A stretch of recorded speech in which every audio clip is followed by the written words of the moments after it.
మరి ఆ తేదీలో ఎక్కడున్నారో వారే స్పష్టంగా చెప్పాల్సిన అవసరం ఉన్నది.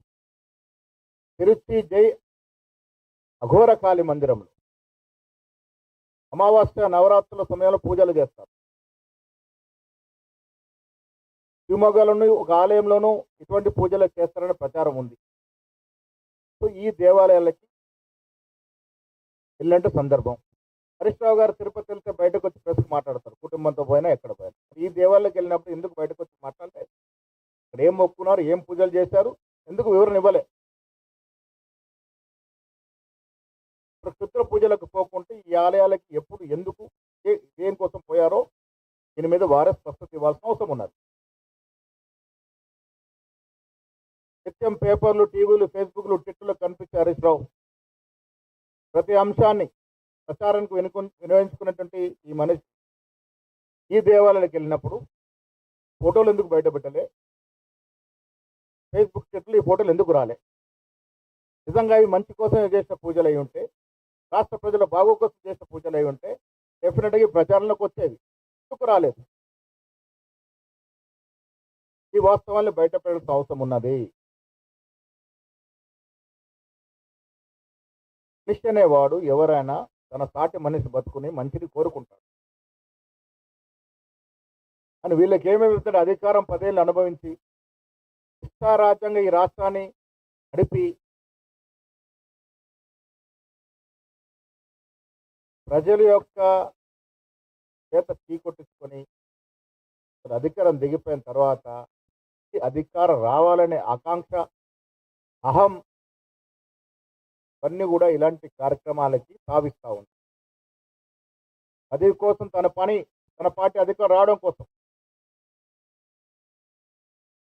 రాష్ట్ర ప్రజల ప్రాణాలు పోయినా పర్వాలే, కరువు వచ్చినా పర్వాలే, ఇవన్నీ జరిగితే ఈ ప్రభుత్వం వ్యతిరేకత వస్తే మాకేదో లాభం జరుగుతుంది అన్నటువంటి ఉద్దేశంతో ఇలాంటి పూజలు చేయడం ఎంతవరకు సమంజసమో తెలంగాణ ప్రజలు ఒకసారి ఆలోచించాల్సిన అవసరం ఉన్నది. మేము ప్రభుత్వంలో ఉన్నాం, ప్రజలు మాకు ప్రభుత్వంలో ఉండే అవకాశం ఇచ్చారు. నేను ఇటీవల ఒక పేపర్ వార్షికోత్సవంలో కేటీఆర్ గారు నా పక్కన ఉండే చెప్పాను, ప్రజలు దేవుళ్ళు, ఓటర్ మహాశయులు దేవుళ్ళు, ఎవరికి ఏ స్థానం మీద వారు నిర్ణయిస్తారు. ఆ నిర్ణయం ప్రకారం మేము ఇలా అధికార పక్షంలో, మీరు ప్రతిపక్షంలో ఉన్నారు. ప్రతిపక్షంలో ఉన్నప్పుడు ప్రభుత్వం ఏదైనా పొరపాటు చేస్తే మీరు విమర్శించాలి, అది మీ బాధ్యత. అధికారంలో మేము ఉన్నప్పుడు మేము తెలుసో తెలియక తప్పులు జరిగితే దాన్ని విమర్శించాల్సిన బాధ్యత ప్రతిపక్షాన్ని. మీరు విమర్శిస్తే ప్రత్యామ్నాయ చర్యలు ఏం తీసుకోవాలో మేము తీర్చిదిద్దుకుంటాం. అది చేయరు. కరువు వస్తే ఎలాంటి చర్యలు తీసుకోవాలో, ఎన్నెన్నో కరువులాగా వెనుభూతంలో వస్తుంది, ఏం చేయాలో ప్రతిపక్ష నాయకుడు, ప్రతిపక్ష బాధ్యత ఉన్నటువంటి కేసీఆర్ గారు ఇంతవరకు సలహా సూచనలు ఇవ్వలే. సలహా సూచనలు ఇస్తే మేము పాటిస్తామనే మాట చెప్పారు. అది చేయరు. ఇలాంటి కార్యక్రమాలు మాత్రం చేస్తారు.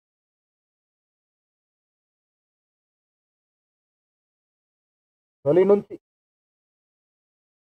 టీఆర్ఎస్ ఆవిర్భావం నుంచి కేసీఆర్ కానీ, టీఆర్ఎస్ నాయకులు కానీ అఘోరాలతో, తాంత్రిక గురువులతో, క్షుద్ర పూజారులతో తిరగడం, పూజలు చేయడం వారికి అలవాటు అనే మాట ఇవాళ ప్రచారంలో ఉంది. కేసీఆర్ గారు ఫామ్ హౌస్లోను అఘోరాలతో క్షుద్ర పూజలు చేయించారని ప్రచారం జరిగితే మేము మొదట నమ్మలే. కేసీఆర్ గారు అలాంటి అవసరం ఏముంది అనుకున్నాం. కానీ ఇవాళ హరీష్ రావు గారు క్షుద్ర పూజలు చేసిన తర్వాత ఆనాడు ఫామ్ హౌస్ జరిగినట్టు ఆ పూజలు కూడా ఇలాంటివి అనే అనుమానాలు వస్తూ ఉన్నాయి. సమాజంలో ఎవరైనా మన మంచి కోసం, మన పక్క మంచి కోసం పూజలు చేస్తే దేవాలయాలు పోతాం, పోతాం, తిరుపతి వెళ్తాం, అమ్మారు వెళ్తాం, అందరూ మంచి కోరుకుంటాం.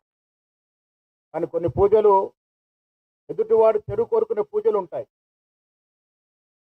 ఇలాంటి పూజలు అనేవి కొంతమంది వ్యక్తులు చేయడం అనేది మంచి పద్ధతి కాదు.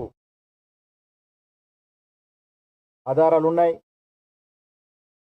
అందుకే మాట్లాడుతూ ఉన్నాం. తెలంగాణ ఉద్యమంలో ఎందరు ప్రాణాలు పోయాయి, ఎందరు ప్రాణాలు పోతే తెలంగాణ వచ్చింది. నానాడు హరీష్ రావు గారు సిద్దిపేటలో పెట్రోల్ పోసుకోవడానికి పెట్రోల్ డబ్బా దొరుకుతుంది, కానీ ముట్టించుకోవడానికి అగ్గిపెట్ట దొరకదు. ఇలాంటి నాటకాల వల్ల ఉసుగులకు గురై ఎంతోమంది విద్యార్థులు ఆత్మహత్యలకు దారితీసిన సందర్భం, అనేక మంది తల్లి కడుపుకోత మిగిలింది. ఇలాంటి అలవాటున్నటువంటి మీరు ఇవాళ ఈ రకమైనటువంటి చర్చలు చేయడం అనేది కాదనే మాట తప్పక తప్పదు.